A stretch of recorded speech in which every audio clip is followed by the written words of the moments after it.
नमस्कार दोस्तों, स्वागत है आप सभी का 10 नंबरी ज्ञान में। यूं तो दुनिया का हर शहर कुछ खास होता है। वह अपने अंदर कुछ ना कुछ समेटे रहता है, जिससे वहां भीड़ से थोड़ा अलग और लोगों के बीच पॉपुलर होता है। शायद इसीलिए दुनिया में आज भी कुछ शहर अपनी चमक धमक, लाइफस्टाइल, अपनी रंगीनियत के लिए मशहूर हैं। यहाँ पर ये सारी चीजें रात के समय भी बरकरार रहती हैं। यहाँ रंगीन वातावरण से दिन और रात में कोई फर्क नहीं होता है। इन्हें देखकर हर पर्यटक का दिल झूम उठता है।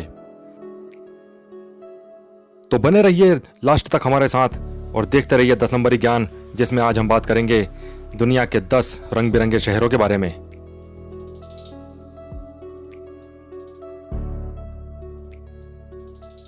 दसवें नंबर पर है सेंट जोन्स।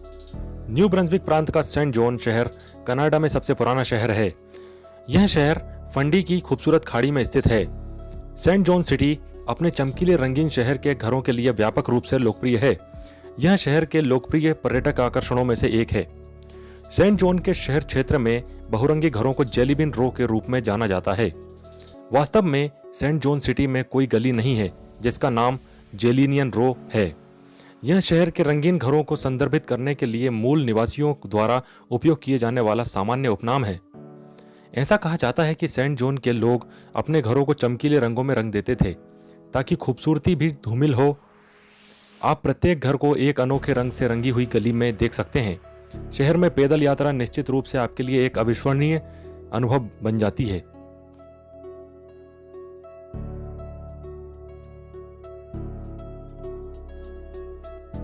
नौवें नंबर पर है ला बोका। ला बोका अर्जेंटीना की राजधानी ब्यूनस आयर्स के पड़ोस में है। ला बोका अपने पारंपरिक रंगीन लकड़ी के घरों और पैदल यात्री के अनुकूल मार्गों के लिए प्रसिद्ध है। ला बोका में कई कलाकार उपनिवेश हैं। वे पृष्ठभूमि के हिस्से के रूप में ला बोका में रंगीन लकड़ी के घरों का उपयोग करते हैं, जबकि वे विभिन्न कला रूपों का प्रदर्शन करते हैं। ला बोका का एक अन्य मुख्य आकर्षण टैंगो नृत्य है। आप ला बोका के हर कोने में टैंगो नर्तकियों को देख सकते हैं। ब्यूनस आयर्स का यह पड़ोसी तस्वीरों और चित्रों की विशाल प्रदर्शनियों के लिए भी लोकप्रिय है।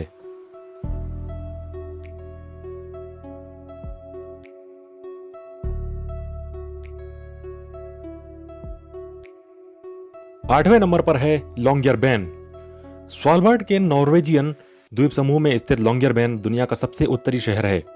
इस शहर का नाम जॉन लॉन्गियर के नाम पर रखा गया है, एक अमेरिकी जिसने 1906 में आर्कटिक कॉल कंपनी शुरू की थी। लॉन्गियरबैन अपने रंगीन लकड़ी के घरों के लिए प्रसिद्ध है। ये रंगीन घर शहर में स्थायी रूप से जमे हुए जमीन के घरों को दूर रखना है। लॉन्गियरबैन की आबादी 2040 है। इस शहर में कोई स्पष्ट सड़क संपर्क नहीं है। स्थानीय लोग परिवहन के लिए स्नो स्कूटर पसंद करते हैं। यहाँ की एक और खासियत यह है कि यहाँ पे मरना मना है, क्योंकि यहाँ पे 50-50 साल हो जाते हैं, लेकिन यहाँ पे लाश कभी भी सड़ती नहीं है, क्योंकि यहाँ पे ठंडी इतनी ज़्यादा होती है कि यहाँ पे लाश वैसी की वैसी ही बनी रहती है, भले ही 50 साल हो जाएं। सातवें नंबर पर है शेफचौन। छोटा और सुंदर शेफचौन शहर उत्तर पश्चिमी मोरक्को के रिफ पर्वत पर बसा हुआ है। यह लोकप्रिय पर्यटन शहर अपनी शानदार नीली धुली इमारतों के लिए जाना जाता है। 1930 में यहूदी शरणार्थियों द्वारा इस शहर के नीले रंग का डिजाइन पेश किया गया था। नीला रंग यहूदी धर्म में आकाश और स्वर्ग का प्रतीक मानता है। यह लोगों को आध्यात्मिक जागरूकता के साथ अपना जीवन जीने का प्रतिनिधित्व करता है।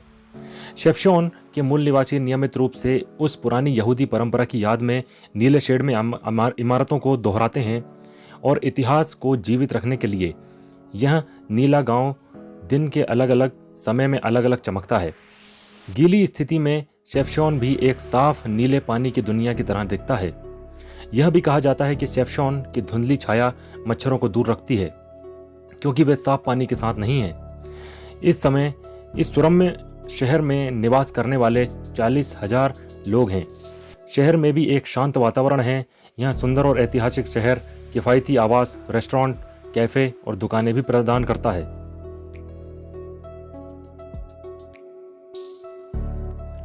छठवें नंबर पर है बोकाप। ऐतिहासिक और रंगीन बोकाप उपनगर केपटाउन में सिग्नल हिल के निकट में स्थित है। यह आवासीय क्षेत्र अपने चमकीले रंग के घरों और सकरी गलियों वाली सड़कों के लिए प्रसिद्ध है। ये घर जॉर्जिया और डच स्थापत्य शैली का मिश्रण प्रदर्शित करते हैं। बोकाब का एक रंगीन इतिहास भी है।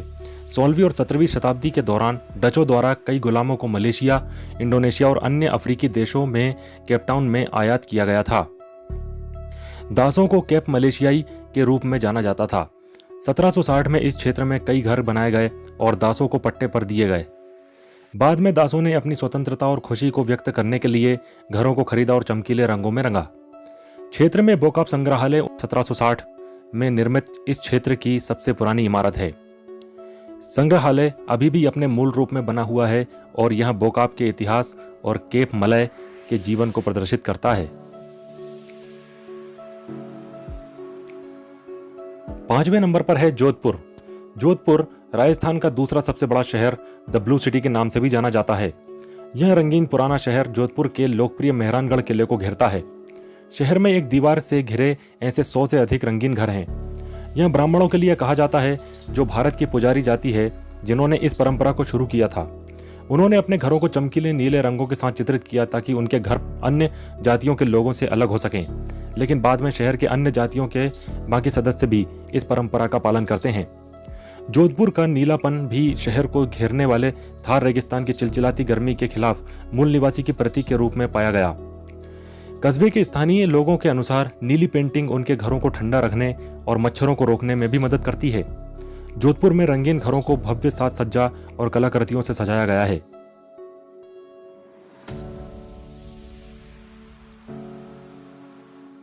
चौथे नंबर पर है विलेमस्टेड। विलेमस्टेड कुराकाओ की राजधानी और एक विश्व विरासत शहर है।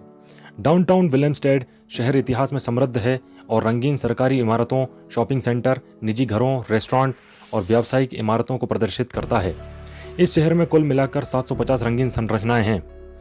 इन रंगीन इमारतों के साथ विलेमस्टेड शहर का तट निश्चित रूप से अवास्तविक दिखता है। शहर में इस रंग परंपरा की शुरुआत जनरल गवर्नर अल्बर्ट किरकर्ट ने की थी। इसके पीछे भी एक दिलचस्प कहानी है। 19वीं शताब्दी में अपने आरोप के दौरान अल्बर्ट किरकर्ट माइग्रेन के सिरदर्द से पीड़ित थे। उन्होंने समझा कि विलेमस्टेड की सफ़ेद इमारत से सूरज की रोशनी का प्रतिबिंब ऐसी स्वास्थ्य समस्याओं का कारण बनता है। फिर अल्बर्ट किरकर्ट ने शहर के निचले इलाकों में सभी इमारतों को सफ़ेद रंग के अलावा अन्य चमकीले रंगों से रंगने का सीधा आदेश दिया। विलेमस्टेड शहर में सैकड़ों संरक्षित ऐतिहासिक इमारतें हैं। इनमें से कई इमारतें डच स्थापत्य शैली के उत्कृष्ट उदाहरणों के रूप में खड़ी है। शहर के बंदरगाह में कई बंदरगाह 17वीं शताब्दी के डच वेस्ट इंडिया कंपनी द्वारा बनाए गए हैं। यह महान ऐतिहासिक महत्व और सुंदरता विलेमस्टेड शहर में हर साल हजारों पर्यटकों को आकर्षित करती है।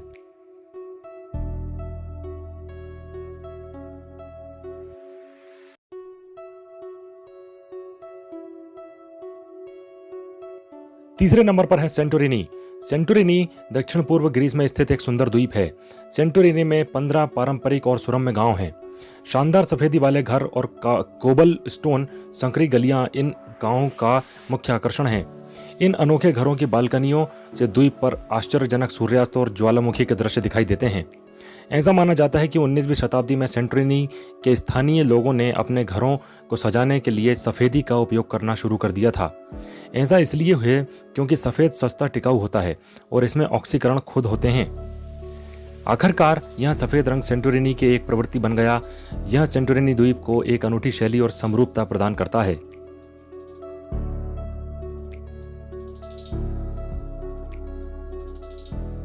दूसरे नंबर पर है न्यावन।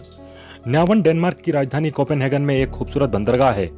नहर और लकड़ी के जहाज़ों के दोनों ओर रंगीन घर नावन के मुख्य आकर्षण हैं। नावन में सुरम्य पुराने घरों को 17वीं शताब्दी में बनाया गया था। आज कई पुराने घरों को रेस्टोरेंट और कैफे में बदल दिया गया है। हाउस नंबर 9 नावन में सबसे पुराना घर है, जिसे 1661 में बनाया गया था। फिर भी यह पुराना घर अपने मूल रूप में बना हुआ है। नावन के इन पुराने घरों में से कई लोकप्रिय डेनिश कलाकारों का घर रहा है। मकान नंबर 20 का उपयोग एक बार प्रसिद्ध डेनिश लेखक हैंस क्रिश्चियन एंडरसन ने किया था।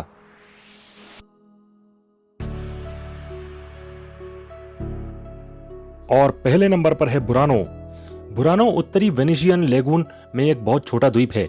वास्तव में यह एक द्वीप समूह है जिसमें पुलों से जुड़े 4 द्वीप हैं। बुरानो का एक बड़ा आकर्षण नहरों के दोनों ओर बहुरंगी मकानों के अलावा कुछ नहीं है। द्वीपों को अलग करने वाली नहरों का हरा पानी इन सुरम्य घरों को दर्शाता है और यह वास्तव में एक स्वर्ग जैसा दिखता है। पुराने दिनों में बुरानों में मछली पकड़ना आय का मुख्य स्रोत है।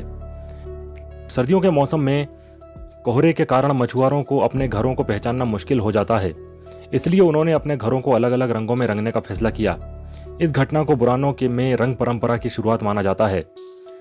आज आप देख सकते हैं कि बुरानों में घर एक विशेष रंग योजना का पालन करते हैं। बुरानों में घरों को पेंट करने के लिए एक अच्छी तरह से परिभाषित प्रणाली है। मान लीजिए आप गांव के निवासी हैं और आप अपने घर को पेंट करना पसंद करते हैं।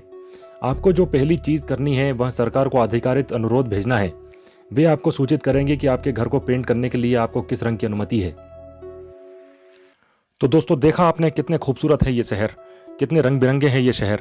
एक बार तो आप ज़रूर जाना चाहते होंगे, एक बार तो ज़रूर आपके सपने में ये आएंगे। अगर आपको वीडियो पसंद आई हो तो लाइक करिए, शेयर कीजिए और सब्सक्राइब कर लीजिए, क्योंकि ऐसे ही आगे भी वीडियोस आते रहेंगे। धन्यवाद।